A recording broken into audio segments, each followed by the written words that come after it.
स्वागत है आपका मेरे को नई वीडियो में। तो दोस्तों, और मैंने वीडियो को स्टार्ट कर दिया है 3:30 बजे। और राधिका और बंस खा रहे हैं गोला। तो दोस्तों, आप सभी का स्वागत है हमारी एक और नई वीडियो में। तो दोस्तों मैं आज आपको अपनी कहानी बताऊंगी कि मेरी शादी कैसे, क्यों, कहाँ, कैसे हुई है। तो हमारी शादी रिश्तेदारी है, मतलब कि मेरी बहन की मुझसे सास का ही लड़के हैं जिससे मेरी शादी हुई है। क्योंकि मैं अपनी बहन की देवर की शादी में गई थी वहाँ पर, तो इन्होंने मुझे वहीं से पसंद करा था, इनकी मम्मी ने और इन्होंने। तो इनकी मम्मी ने पसंद किया, फिर इनसे बोला था कि तू देख ले, तुझे पसंद है तो इसी से तेरी शादी करवा दी जाएगी। तो इनको मैं पसंद की, इन्होंने मेरे को बोला था, क्योंकि इनकी ब्रादर हमारी ब्रादर में डिफरेंट है, क्योंकि हमारी राजपूत है और ये जाट है। तो इसके वजह से मैं एग्री नहीं हो रही थी कि इनसे मैं कोई भी रिश्ता रखूँ। फिर ये मेरे पीछे ज़बरदस्ती पड़ गए थे कि मुझे शादी तुमसे ही करनी है और मुझे जवाब चाहिए। फिर मैंने बोला, मैंने कि तुम्हारी जाट है और हमारी राजपूत है, तो कैसे हो जाएगी हमारी शादी तुमसे। और हो बाई चांस अगर मैं माने हाँ भी कर दूँ तो बहुत मुश्किल है मेरी और तुम्हारी शादी होना भी, क्योंकि गांव में ऐसा नहीं चलता है। बिरादरी बहुत ज़्यादा मायने रखती है। शहरों में तो चल जाता है क्योंकि ये शहर में रहते हैं तो इनको इतनी वो नहीं है। लेकिन फिर भी मैंने अपनी शादी अपने भैया से जिद करके, मेरे पापा तो हाँ कही नहीं, मेरे भैया ने ये बोला था जहाँ तेरी खुशी है मैं वहाँ शादी करूँगा, क्योंकि मोहल्ले जो कहने वाले हैं वो पैसे नहीं दे रहे हैं हमें करने के लिए। जहाँ तेरी खुशी है वहाँ करूँगा, जहाँ तू कहेगी वहीं शादी होएगी तेरी। तो दोस्तों मैंने जिद करके यहाँ पे शादी अपनी करवाई। फिर पता क्या हुआ, शादी तो मेरी हो गई, लेकिन जैसा कि मेरे भाई ने मुझे कुछ भी दहेज नहीं दिया था, क्योंकि मेरे पापा दारू पीते थे। मेरे पापा दारू पीते हैं क्योंकि उन्होंने कोई भी पैसा इकट्ठा नहीं किया, सिर्फ कमाया, खाया और उड़ाया, बस यही सब चलता रहा। और हम बहुत ही मुश्किल से, हमारी माँ ने हमको पाला, बहुत ही गरीबाई में से निकल के आए थे हम। हमारी माँ ने हमको इतना पाल पोस के बड़ा करा। मेरी मुश्किल से 12वीं करवाई थी, 12वीं क्लास के लिए, वो भी मेरे पास फीस नहीं थी। तो बड़ी मुश्किल से फीस भर के मैंने इंटर के पेपर दिए थे। इंटर के बाद ही मेरी शादी हो गई थी। मेरे पापा मना कर रहे थे शादी करने को, लेकिन लड़का अच्छा है, दारू वारू कुछ नहीं पीता है, तो मैंने भी जिद इसलिए की थी, वरना मेरे को भी क्या जरूरत थी है मैं किसी से जिद करने की। अगर दारू शराब पे निकल जाता तो मेरी तो ज़िंदगी करवा दी। वैसे तो वो दारू गुटखा बीड़ी कुछ नहीं खाते हैं, बिल्कुल सिंपल आदमी है, जैसे मैंने चाहा वैसे ही हैं। लेकिन बस ये है कि जैसे घर में कोई भी दिक्कत या कोई भी मुझको बोलता है, ये मुझको ही चुप कर देते हैं, उनसे कुछ नहीं बोलते। बस यही कमी है थोड़ी सी, और कुछ नहीं है। मेरे को इनकी माँ भी कुछ भी सुना दे,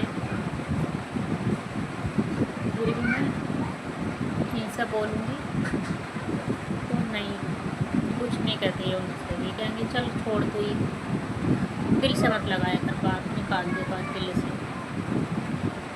जब मेरी शादी होकर आई थी ना, मेरे को जैसे कि मेरे पापा ने दहेज तो दिया ही नहीं था, बर्तन वगैरह दिए थे बस, और कोई भी बेड वगैरह ऐसा कुछ भी नहीं था मेरे पास। हमें दिया था कि उस पर हम सो जाएं, इतना कुछ भी नहीं दिया था मेरे बाप ने। तो हमारी शादी हो गई जून में भी मैंने इसलिए रखी थी अपनी शादी, ताकि हमारा खर्चा इतना ज़्यादा ना हो। क्योंकि बिजली का बहुत ज़्यादा खर्चा हो जाता, मतलब लाइट का सिस्टम हमने ख़त्म कर दिया था, इसलिए हमने दिन में बारात मंगवाई। मैंने खुद अपनी मर्ज़ी से अपनी बारात को दिन में बुलाया था। भैया से कह के कि भैया तुम ना दिन में मत बुलाओ बारात, ताकि इसमें हमारा ज़्यादा खर्चा भी नहीं आएगा, क्योंकि भाई मेरे भैया अकेले कमाने वाले थे, मेरे भाई 2 छोटे छोटे थे वो, और 2 बहनों की शादी हो चुकी थी, तो अकेले कमाने वाला तो इंसान सोच समझ के यही कदम उठाएगा कि ज़्यादा पैसा ना लगे, बर्बाद ना हो हमारा। तो फिर उसके बाद हमने शादी हो गई हमारी। तो पता है मेरे को, मैंने शादी से पहले ही ये सुन लिया था, कानों में आ चुका था मेरे के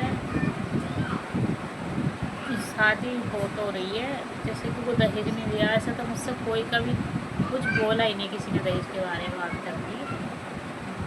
बस एक ही जना जो इसने बोला था, बस उससे मुझे कोई मैटर नहीं, वो नहीं होता कि मुझे कोई फर्क नहीं पड़ता उससे, क्योंकि मेरा पति या मेरी सास कभी नहीं बोलती, तो इन चीज़ों से मुझे बाहर में जाए बाकी दुनिया, मुझे कोई मतलब नहीं है। तो मेरे को टीनों वाला कमरा दे दिया था, तो ऐसे ही सुना था कि टीनों वाला कमरा मिलेगा तुझको, तो वो दे दिया मुझको। मुझे कोई फ़र्क नहीं पड़ता, क्योंकि हम भी टीनों में से निकल के आए थे, हमें कोई गिला शिकवा ही नहीं था, क्योंकि हम भी टीनों में ही रहते थे गाँव में भी। यहाँ आ गए तो क्या हो गया, टीनों में जैसा जैसा दिन बदलता गया वैसे वैसे हमारी भी छत डल गई, क्योंकि छत ऐसे डली क्योंकि हम गाँव गए हुए थे, तो ऊपर से किसी पड़ोसी का गमला उस पर गिर गया। वो गमला गिरने के बाद ये बोल रहे थे टीन डलवा दें या वो, मैंने कि तुम ना गाटर पट्टी डलवा लो, वो सस्ते भी पड़ेंगे, ज़्यादा महंगा भी नहीं पड़ेगा, और वो ही डलवा दो। बुरा तो लगा इनको सबको के एक खर्चा एकदम पड़ गया। फिर हम, क्योंकि आंधी वांधी आती थी, हमको नीचे ही आना पड़ता था, इसलिए आंधी आने के बाद हमें नीचे भागना पड़ता था। अपने बच्चे को, बच्चा भी नहीं था जब अपने के लिए थे, लेकिन मेरी ज़िंदगी ना बहुत ही कठिन हो गई थी ससुराल में रहना, क्योंकि हमारी सास काम पे चली जाती, ड्यूटी करती है, बस ये भी मेरे पति भी ड्यूटी कर देते हैं, बच्चे हमारे पापा खुद दिन तो उन्होंने ड्यूटी करी, एक हमारा नून देवर था, बस वो और मैं और पापा ही रुकते थे घर पे नीचे, क्योंकि मेरे कमरे में इतनी गर्मी होती है ना कि मैं वहाँ रुक ही नहीं सकती। तीसरी का कमरा है मुझे, तीसरी का दे दिया था मुझे भी। और मेरे को ये कानों में दिखने ये चढ़ाए थे, 7 दाने की सोने की लौंग थी, वो चढ़ाई थी, ये तो मैंने खुद खरीदी है, और ऊपर वाले भी मैंने खुद खरीदे थे मुँह दिखाई के पैसों में। ये वाली मेरी करवा चौथ मेरे पापा दे गए, उससे खरीदे। और मैं सियाने के पास है हमारा गांव, बिलैंसर साइड में, बिलैंसर हमारा ज़िला है, दिल्ली राजधानी है, और हम उधर के रहने वाले हैं। ये भी उधर के ही हैं, लेकिन रहना इनका परिवार नहीं है, दिल्ली में ही। तो उसके बाद फिर हमारी शादी हो गई उसमें, फिर क्या कहते हैं, हमारे को टीनों वाला कमरा मिला था, और मेरे को 7 जोड़ी कपड़े चढ़े थे। एक मंगलसूत्र चांदी का चढ़ाया गया था मुझे, जो मुझे लगा वो सोने का है, लेकिन सोने का नहीं था, बाद में पता चला। और एक अंगूठी थी जो गोद भराई में मुझे पहना के आए थे बस मुझ पर, और एक जोड़ी पायल थी, एक जोड़ी पायल इन्होंने गोद भराई में दिया थी, एक जोड़ी सोने की अंगूठी थी, और एक सूट था, एक साड़ी थी, एक मिठाई का डब्बा 500 रुपये उस पर धर के मुझे गोद भराई में ही दे के आए थे। तो उसके बाद इन्होंने जैसे शादी हुई तो इन्होंने मेरे साथ जब भी दुमात करा था, बेशक तुम्हारे लिए तो बहू बेटे दोनों बराबर ही हैं, मेरे बाप ने नहीं दिया तो वो मेरे लिए नहीं दिया। छोटी वाली को सोने की चैन, मंगलसूत्र चांदी वाला जैसा मुझे वैसा, और गले का चांदी का नेकलेस जो बड़ा चढ़ाया, सोने की बाली ऐसी भी गई उसको, और टॉपस भी गोद भराई में दे के आए थे ये लोग। तो दुमात तो इन्होंने मेरे साथ जब ही कर दिया था, फिर भी मैंने कभी नहीं बोला कुछ भी।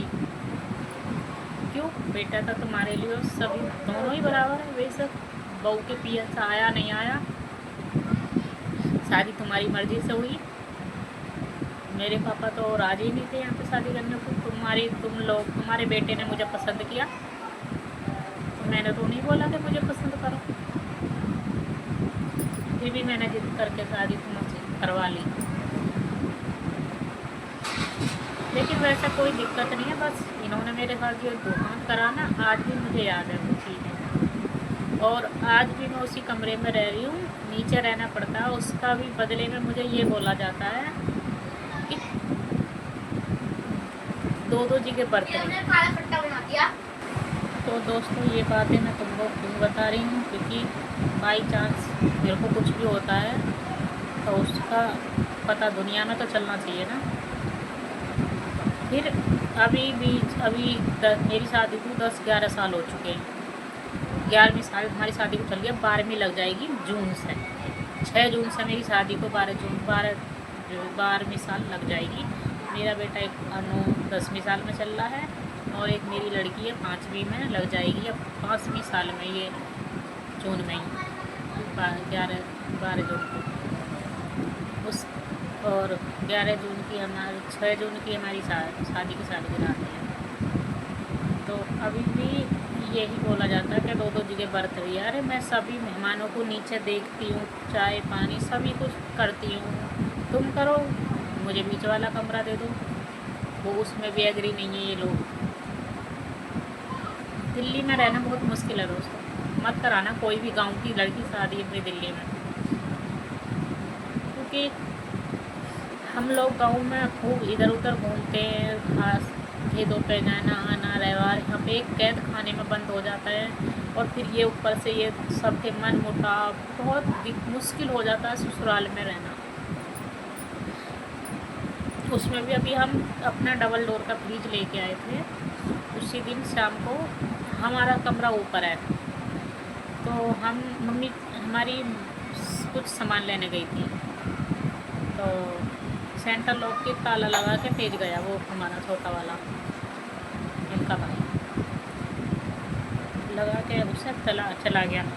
तो मैंने ये बोल दिया, मैंने कि ये भाड़ू ने लगाया क्यों ताला, इस घर इसका थोड़ी ना, घर तो हमारा भी है, हमारा भी अधिकार इतना है जितना उसका है। तो हम यही समाप्त करते हैं, बाकी बातें कल करेंगे। बहुत दुख होता है अपनी, बहुत मुश्किल से, मतलब बहुत ही गरीबाई में हमने जन्म लिया। कभी हमारे अपने बाप का सुख नहीं देखा हमने, कैसा होता है, क्योंकि हमारे पापा ने दारू पीते थे ज़्यादा। तो वीडियो को हम यही समाप्त करते हैं, मिलेंगे नेक्स्ट वीडियो में बात करेंगे, ठीक है, बाय।